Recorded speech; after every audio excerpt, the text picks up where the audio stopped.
Jumlah kes demam denggi meningkat 11.2% pada Minggu Epidemiologi ke-48 ME48. 2,988 kes direkodkan bagi tempoh 26 November hingga 2 Disember lepas berbanding 2,686 kes pada minggu sebelumnya. Menurut Ketua Pengarah Kesihatan Dato' Dr. Muhammad Razi Abu Hassan, satu kematian dilaporkan akibat komplikasi demam denggi pada ME48. Kumulatif kes demam denggi yang dicatatkan hingga ME48 meningkat 91.3% berbanding tempoh sama tahun lepas. Bilangan lokaliti hotspot yang dilaporkan pada ME48 adalah sebanyak 95 lokaliti berbanding 79 pada minggu sebelumnya. 71 daripadanya di Selangor. Antara punca lonjakan kes, peningkatan curahan hujan berikutan musim monsun timur laut yang boleh menyumbang pada peningkatan bekas berpotensi pembiakan nyamuk Aedes. Pelbagai tawaran istimewa menanti peminjam Perbadanan Tabung Pendidikan Tinggi Nasional PTPTN pada kempen Jom Bayar PTPTN yang diadakan buat julung kalinya sepanjang bulan ini. Kempen yang dilancar bersempena Hari Bertemu Pelanggan PTPN antara lain menawarkan pemberian insentif diskaun bayaran balik pinjaman PTPN hingga 15%. Selain bayaran pendahuluan tunggakan serendah RM300 untuk penstrukturan semula pinjaman PTPN. Menurut Ketua Eksekutif PTPTN Ahmad Dasuki Abdul Majid, PTPTN turut menganjurkan cabutan Jom Bayar PTPTN yang menawarkan hadiah wang tunai hingga RM70,000 kepada 140 pemenang. Promosi cabutan bermula 1 hingga 31 Disember ini. Tambah beliau, setiap negeri juga menawarkan 10 hadiah menarik dengan syarat penyertaan peminjam hanya perlu membuat bayaran minimum RM300. Sebagai agensi Kementerian Pendidikan Tinggi, PTPTN akan terus mendukung hasrat kerajaan untuk memastikan kelestarian pendidikan tinggi.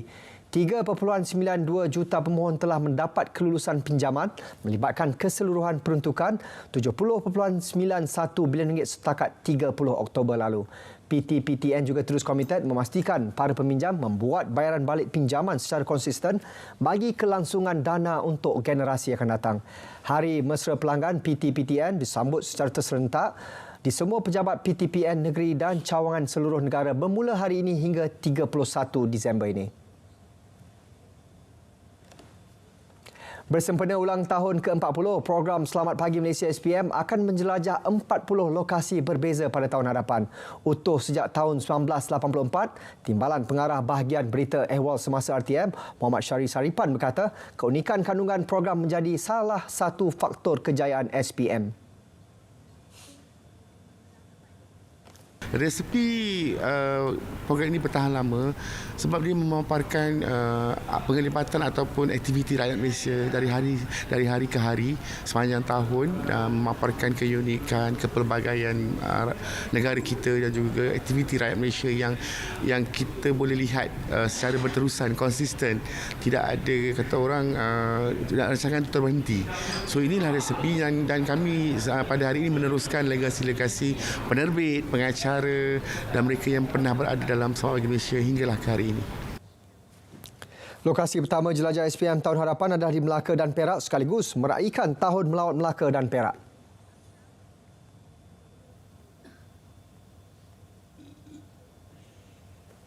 Okey, insya-Allah lokasi-lokasi lain kita ada macam kita ada di Sabah, kita ada Kundasang, kita ada di Terengganu, kita ada pelbagai lagi lokasi-lokasi menarik yang kita akan sentiasa war-warkan kepada semua penonton-penonton setia RTM insya-Allah, dan kita janjikan sesuatu yang segar selari dengan tahun baru, azam baru dan semangat baru untuk SPM yang lebih menarik. Tunku Ampuan Besar Negeri Sembilan, Tengku Aisyah Rohani Tengku Besar Mahmud menzahirkan rasa duka cita terhadap konflik yang berlaku di Gaza sehingga mengorbankan ribuan nyawa. Mereka yang maut termasuk 2 pelajar Universiti Sains Islam Malaysia USIM, Muhammad J.H. Al-Zanin dan isterinya Khalud M.H. Al-Zanin yang terkorban dalam serangan Zionis pada 8 Oktober lalu. Kita mengambil kesempatan ini untuk menzahirkan rasa duka cita terhadap pelajar warga negara Palestin yang pernah belajar di USIM dan keluarga mereka yang terkorban dalam konflik peperangan di sana. Kita berdoa semoga konflik ini segera menemui jalan penyelesaian demi keharmonian bersama.